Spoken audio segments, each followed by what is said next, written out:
All right. Welcome, everybody. And I have 3 questions for you. Have you ever asked yourself, what do you want? Why do you want it? And can you see yourself having it? Now, I believe every successful person has asked themselves those 3 questions, either directly or indirectly. My name is Carlton Byron Hamilton, and at the age of 18, just a year after I graduated from high school, I was drafted by the Chicago Cubs in the June amateur baseball draft. 3 years later, I had led my team to two championships, and I had been selected as an all-star twice as well. Baseball America magazine had selected me as the #1 major league prospect in the Chicago Cubs organization. Now let's fast forward 3 years after that and 2 arm surgeries. I was completely out of baseball, wandering around, really not knowing where I was going and identifying myself as a washed up professional athlete. Now in sociology, that is called trained incapacity, where your abilities now start functioning as inadequacies or blind spots. That sank me deep into a depression state, and it also sank me into homelessness on the very streets of Phoenix, Arizona. I began eating my meals from fast food restaurants. I was washing up in public restrooms, and I was sleeping in my car until a felony conviction landed me in jail.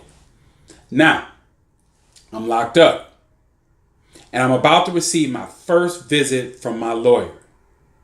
So I'm now being escorted into the legal visitation area with my wrists cuffed and my ankles are shackled, and I'm being sat at the table, and my wrists are now cuffed to the table and my ankles are shackled to the floor.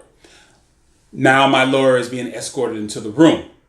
"Mr. Hamilton," she says, "based on the aggravated circumstances connected with your crime, you are now facing 19 to 67 years in prison."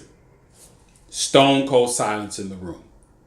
So my lawyer, Monique, professionally informs me of all the rest of my legal options. Then I'm escorted back to my cell, and when that door closed, I collapsed to my knees and I began to cry.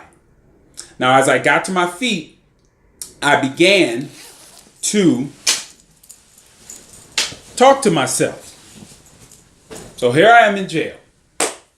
God, if you are listening, I am placing this situation in your hands. But if you have something better for me at this time, I am all ears, because evidently everything that I've done up to this point has not worked.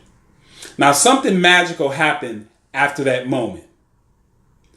My lawyer came back and shared with me that she knew the prosecuting attorney, and she was able to convince him to take that 19 to 67 years and take it off the table and replace it with a plea of 5 years to 12.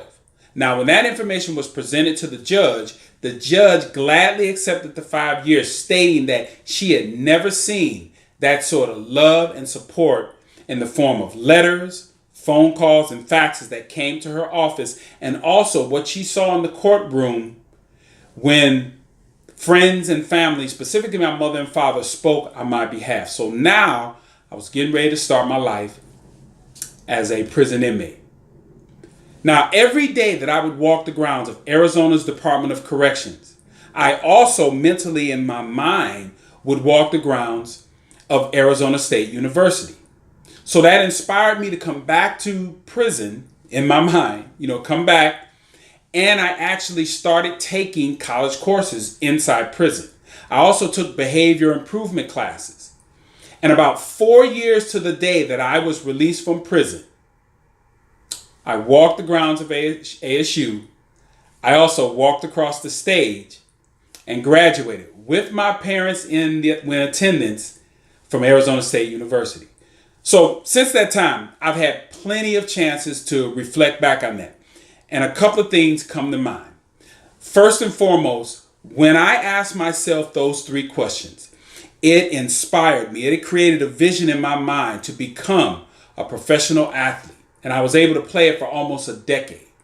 When I didn't ask myself those questions, I sank into a depressed state. See, college graduate. I sank into a depressed state and homelessness and just operating from a place of just wandering through and the lives of others. Now, I also what I call became a tool where I was utilized by others who knew their what, knew their why, and knew exactly where they were going.